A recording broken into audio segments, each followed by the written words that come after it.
This is Lower Klamath National Wildlife Refuge, and it was established in 1908, and it was the nation's first refuge established specifically for the purpose of migratory waterfowl. The refuge is just over 50,000 acres in total size. Most of it is in some wetland habitat, some conditional wetland. We run somewhere around 35 to 40,000 acres of wetlands when it's at full capacity. In a good year, like this year, we hit right around peak fall migration was right around 1 million ducks, a couple 100,000 geese during the spring migration. Depends on how much water we have in any given year. It can range from the low 100 to 200,000 to over 1 million. Historic numbers were a lot higher.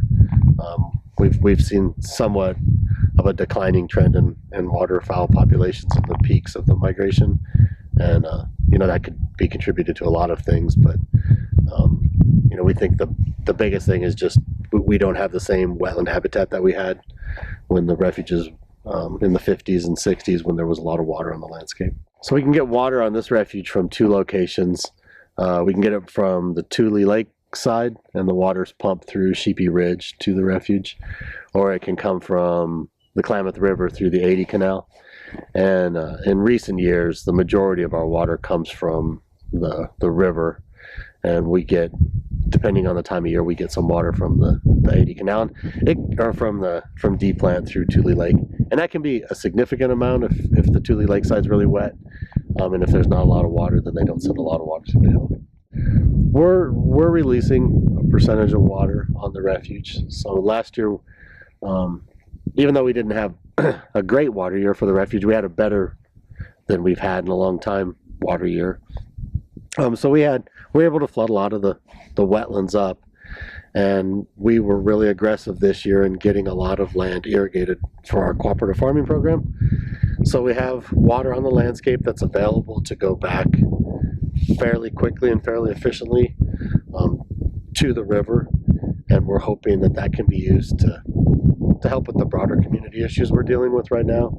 The farmers are facing water reductions, we're facing water issues downstream, and the refuge believes that can help out with some of these larger community issues that we're dealing with. So we're giving back a percentage of that water right now, and then we're going to try to hit 11,000 acre feet contribution, and we'll see when we get there what's left, and if there's water to still get back, or if we have water to put towards other parts of the refuge.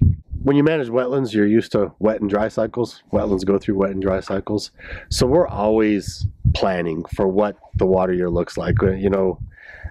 We always hope that there's going to be a lot of water. The more water we have, the more wetlands we can provide, and the more diversity of wetlands we can provide, but we're always prepared for drought.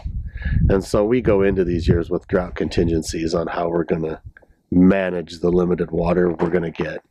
And so this year, when we saw things not looking good in December and January, we were already preparing for what a dry year is going to look like, and prioritizing which wetlands were going to be high priority wetlands, and knowing that water was going to be limited.